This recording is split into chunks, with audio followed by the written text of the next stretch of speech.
Princess Sarissa here. We last left off. RASAR and his friends had teleported to this strange location. And they pushed a button and Sid and Mid fell down a hole. And hey, what's this? It's the fire-powered ship. So that means we are back at Crescent Island. And there's something else over here that caught RASAR's attention. It's a ship with propellers on it. Propellers on a boat. What's up with that? I just asked that, RASAR. Hey, and there's Sid and Mid falling down the hole. They must have felt for a long time because we pushed that button a while ago. But hey, they explain, they came back to bring back the chocobo. Of course, they're not explaining how they're ever going to get back home. But, oh well. Like I said, we're not going to forget. We're not going to question that, video game logic. Not question it. So, but Sid has disappeared. He must really be excited about this place.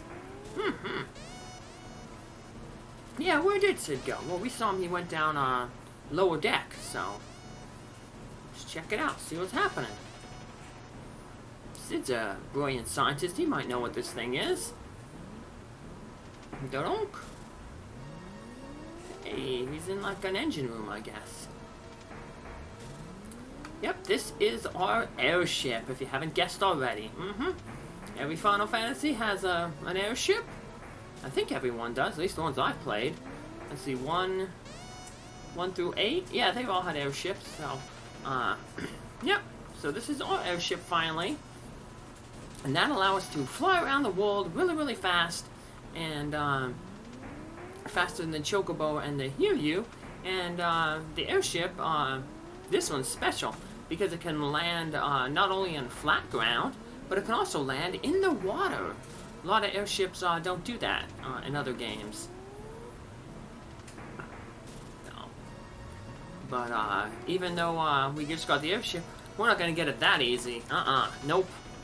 We got a boss fight coming up. But he's not a tough boss. Nuh-uh. Ooh, what's that? Something went up and grabbed the airship. So... uh-oh, we gotta take care of it. More monsters. But this guy, he's not tough at all. The Crayclaw. He's like a palette swap of the, boss in the, canal. But, weak to lightning, because he's a water, enemy. And hey, we just throw 2 lightning scrolls at him. He's taken out. Woohoo! We can also break a lightning rod. Or we can summon, Ramu.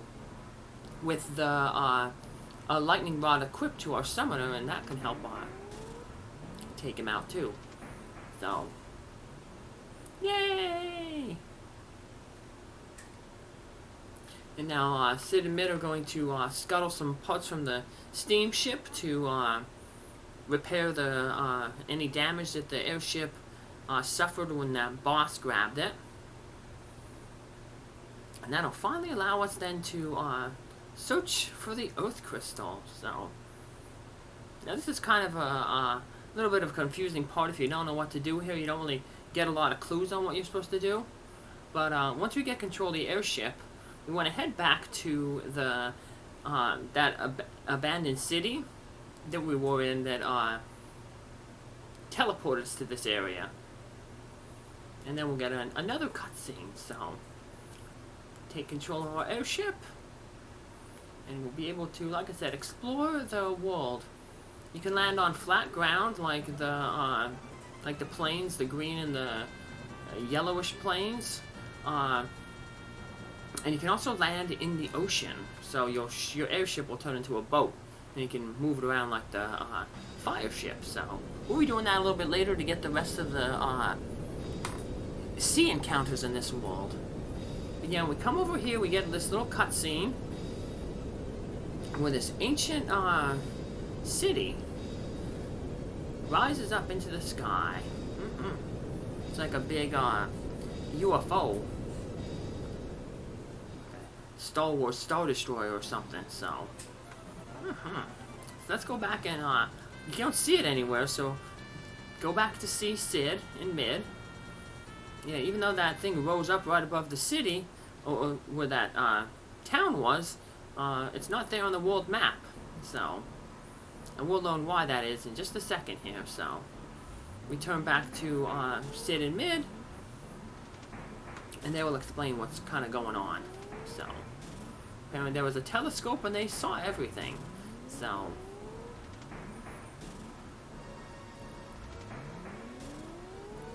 and now Mid basically says that that ancient Ronkin society used to float their city with the Earth Crystal, but then when they realized that it could crack the Earth Crystal, they shut the machine off and they let their city just, sink down into the sand.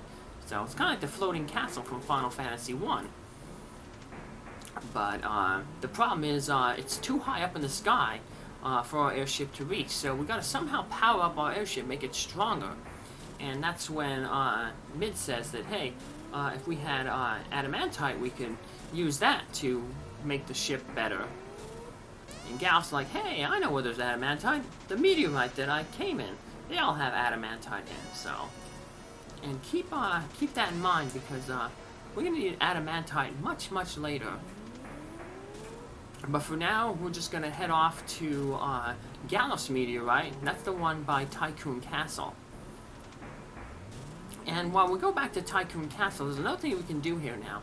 Now that Faris has basically come to realize that she actually is Princess Sarissa and is Lena's sister, we get another cutscene if we stay the night at Tycoon Castle.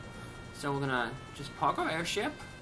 Sometimes it's moved so fast it can be tough to park it. But yeah, if we come back here, we're gonna get another cutscene. So,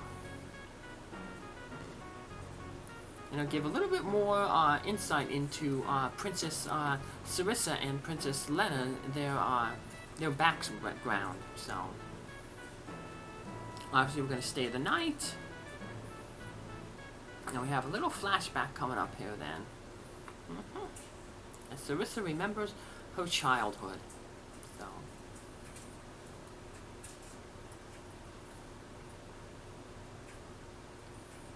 you get to see baby Sarissa and baby Lena.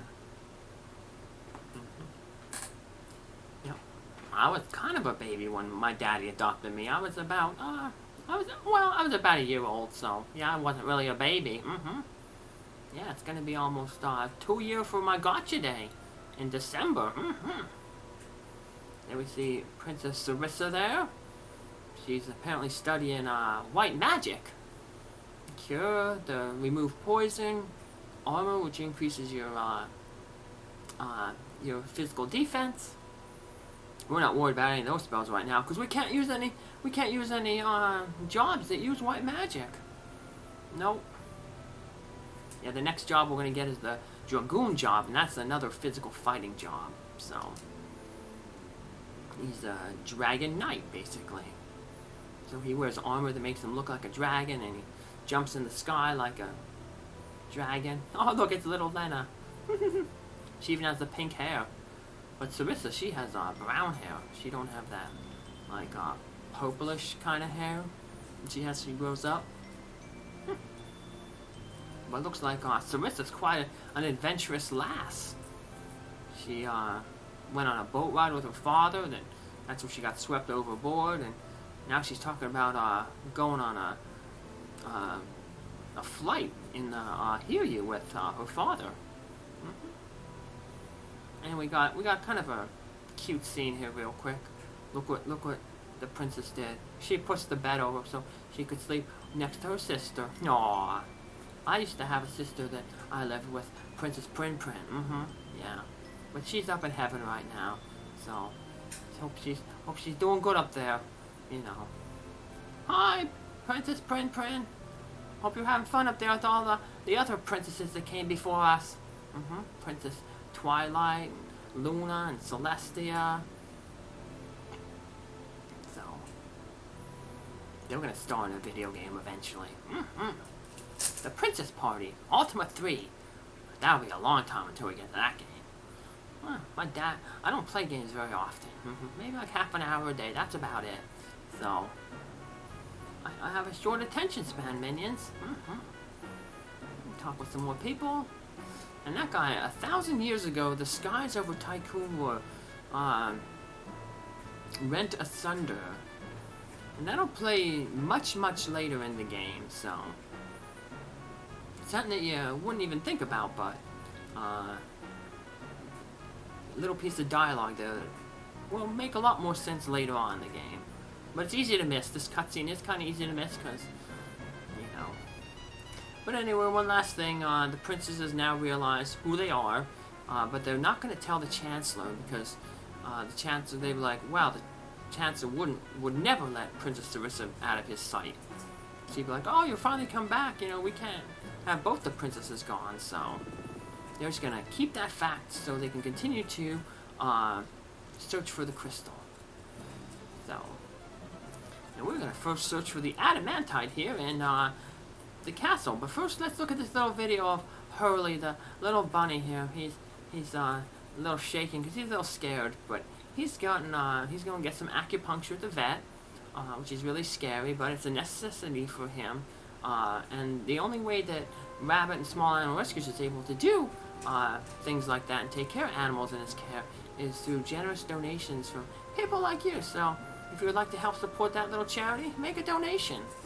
So I'm playing this game to try to raise money for them. So here's the meteorite. Gallop hits a switch around here. Boink. And the meteorite opens. Woohoo! Now we can head on inside. And it looks kind of similar to the other meteorites. Got this weird warp device there. We got some adamantite here. You can tell it's what we need because it's a different color sprite. But just like getting that airship, it's not going to be that easy to get the adamantite. We're going to have to fight another boss here. For some reason, this boss doesn't want us to get the adamantite, so...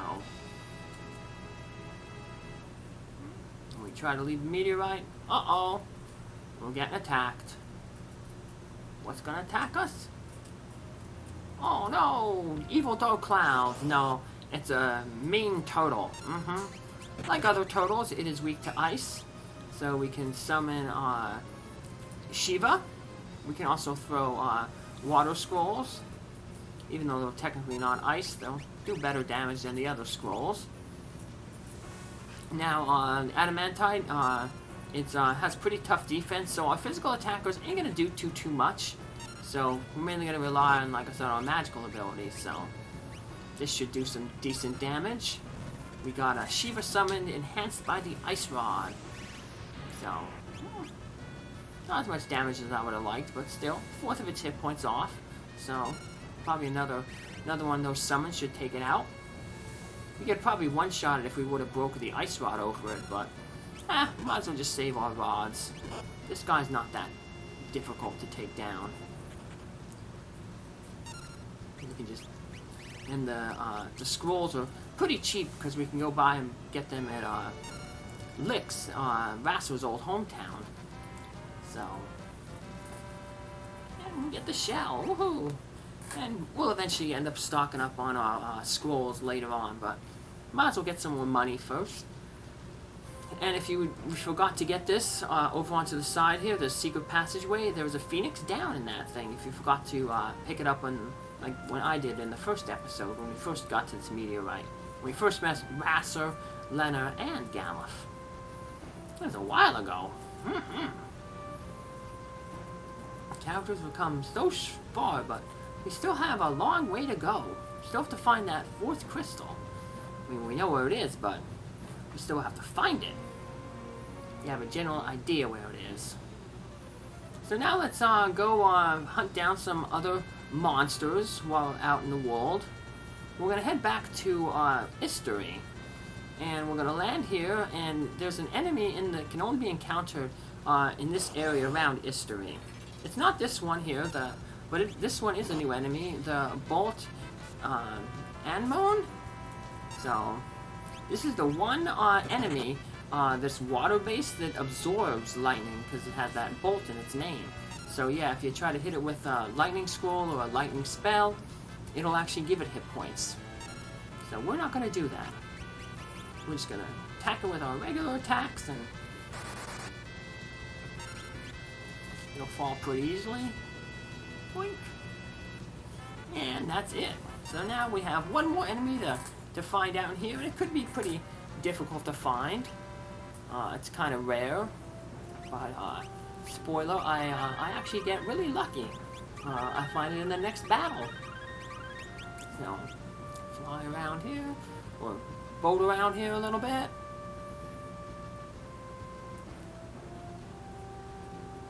And, come on. Whenever you want an encounter, you're not going to get it. But we got lucky, we got the encounter we want. We got the Corvette. It's that little manta ray looking thing in the upper left. We got a whole bunch of new enemies there, kind of. But there it is. As you can see, it has a lot of hit points. Sadly, it doesn't give any experience, so it's kind of a waste to grind on. I mean, you can get job points for it, but while you're gaining job points, you might as well just gain experience as well. So you gain levels in addition to your job points. So that's why usually the best thing to grind on is those mini dragons that are in the forest around history.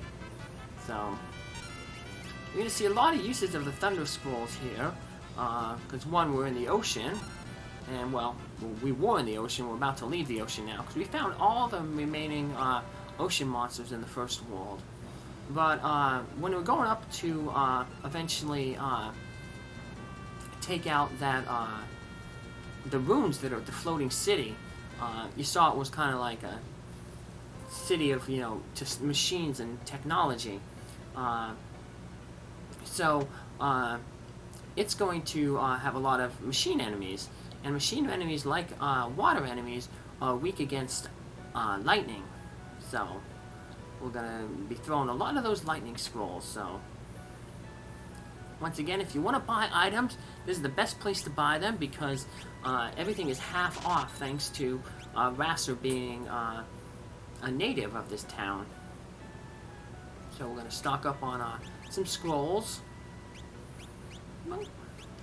30 flames. We got 30 of each, I guess. And then we'll spend the excess ones on thunders, because thunder's going to be the most important one. So we're going to go through them. We're going to go through a lot of those thunder scrolls coming up. So we'll never use that bow and arrow that we got from the boss that was grabbing the airship, because we don't have an archer. None of our classes can use archery.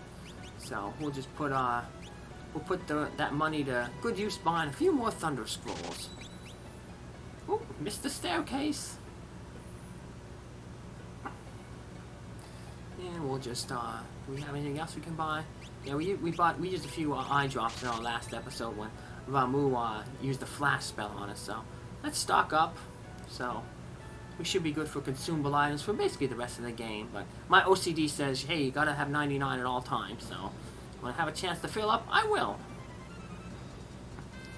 And now we can just head back to Crescent, and we have some enemies here that we can encounter in the land. We can also encounter some of these enemies on our way to that city, but got lucky here and met them both at the same time. So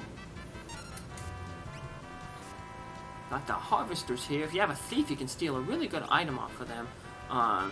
You can, well, the silver bow is a good item to sell. The drop, though, is even better, the death sickle. If you have a berserker class, that's basically one of the best hammers that you can get, because it has a chance to instantly defeat an enemy. So, but we don't have any axe using classes in this run. So, boink. And now the other new enemy we have here is the dub lizard. So, like other reptiles, he is weak to ice. So yeah, even Lena and her little rod there was able to do a lot of damage to it. And we muted it, even though it doesn't cast any spells. And that's it. And that's, for the most part, almost all the enemies in this first world. There's another one, but we'll encounter it a little bit later. So, it's kind of tough. But let's go back and deliver this adamantite to Sid. And he and Mid can reinforce the hull of the airship to allow it to travel higher up in the sky. And then we'll finally be able to go out into those Ronkin ruins where the Earth Crystal is. And we have to do it soon, because if we don't do it soon, the Earth Crystal might crack. Remember, that's why the ancient Ronkins stopped floating that city, because they realized the Earth Crystal could crack, and so they shut the Earth Crystal down. But now, of course, somebody has restarted it up, so... And we already seen the other crystals crack, so... And lo and behold, RASAR's dream was true. The airship is completed. And now what we're going to have to do is, like Sid said there real quick, whenever we take off on the airship, we'll give them the option of going up higher or landing on the ground. So you'll see that there's like two... you'll see an arrow, so we'll have an arrow going up and an arrow going down. So that way you select whether you want to land or you want to go up. It doesn't matter where you go up higher in the world, you're always going to end up at the... you're always going to end up at the Ronkin city. So it might be a good idea to, go up in place if you're low leveled, or don't have like a ninja or a black mage, or a summoner who can multi-target lightning spells, to maybe take off at a place where you can get free healings, like the Wind Shrine, because we're going to have basically a 5-part boss battle here. So, like I said, once we take off, we hit the A button and we give them the option going up or down. You want to go up, and it'll take us, like I said, to the Ronkin Rune, the space station. I guess not a space station, it's not in space, but we have 4 groups of cannons on the sides. They're pretty easy. Throw 2 lightning squirrels, that pretty much takes care of them all. They come in different groups. There's sometimes you encounter 2 flame throwers. Sometimes you encounter rocket launchers. Flamethrowers can teach you the emission skill for blue mages. The rocket guns can teach you the missile, or rocket punch right there. That can confuse enemies, so too bad it hit Gallop there, or else you could have had him just throw another one of those lightning scrolls and you could have taken care of this, but I guess we'll just have to rely on Lena to finish it off, so... Ooh, and she just missed just hit by a little bit, so... But there we go, take it out. And there we go. And then we have another 2 group on the other side there. So, and we have to take all of these cannons out before we get to the main boss. We'll just heal ourselves up a little bit here. I probably didn't do enough damage because I didn't have a Thunder Rod equipped. I made a boo-boo. But now I know better. I'm going to equip that Thunder Rod so that'll increase, removes damage ability. So... Well, you don't even get a chance to use a remove on these guys, because 2 Thunder Skulls take them out, so.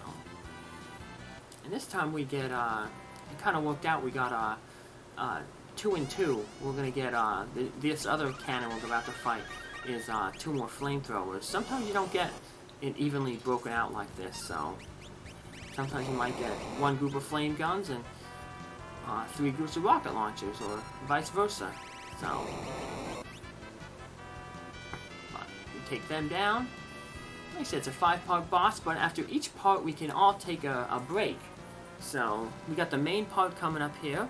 So, we're just going to take a little break here. We can always retreat. All you have to do to retreat is just back away from this floating city, and eventually you'll be taken away. But here comes the main defense system, the main gun. And that's what we're going to have to take out. But let's do a tactical retreat and heal ourselves up before we take care of that guy. The city ain't going anywhere. So all you have to do is back up. And we're back on the planet, so just heal up here. We can stay at the inn real quick. And then we'll be all healed up and ready to go and take out that final cannon. Look. There we go. Man, our characters are doing a lot of sleep in this episode. They slept at Tycoon Castle, and then they slept on the airship getting repaired, and now they're sleeping again here. You lazy bums. No, they're not lazy. They're saving the world. You can't be lazy. Traveling the entire world and find all these monsters. So, make a quick safety save.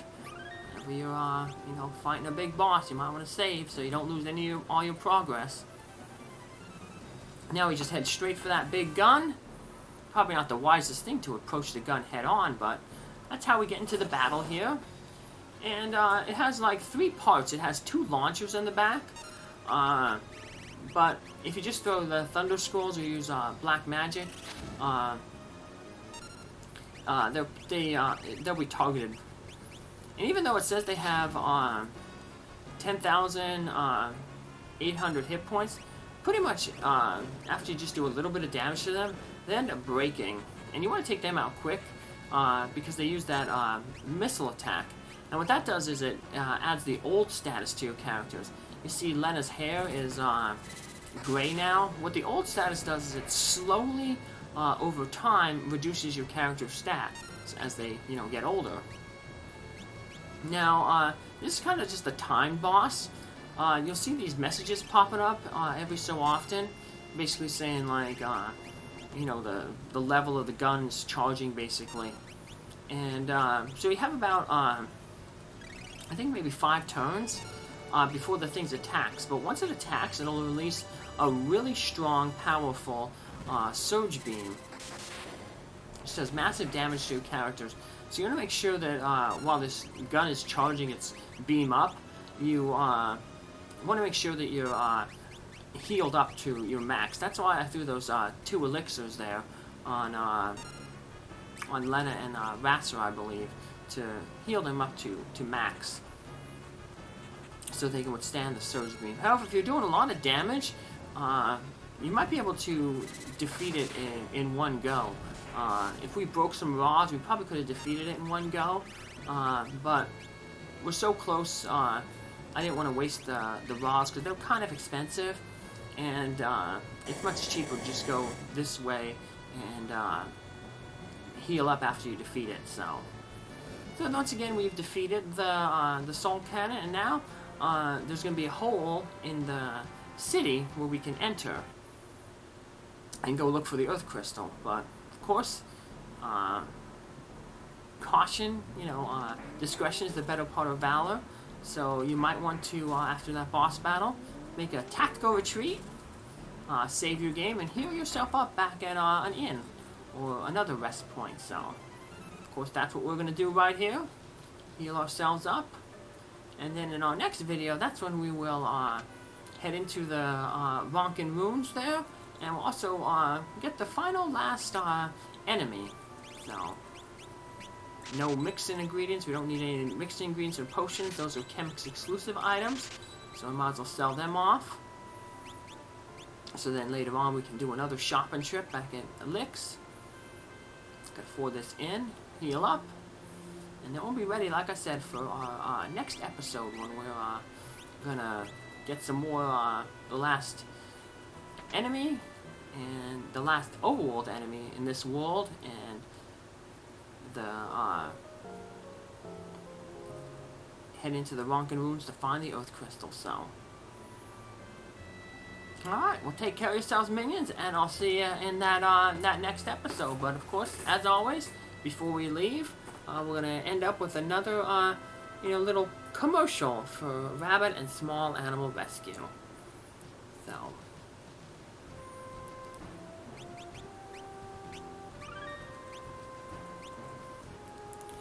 and Hurley, the one who was getting the acupuncture there, is one of the many furry friends awaiting a forever home.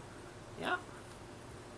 And there are plenty of rabbits and other small animals like gerbils and hamsters and guinea pigs, rats and mice that also need homes.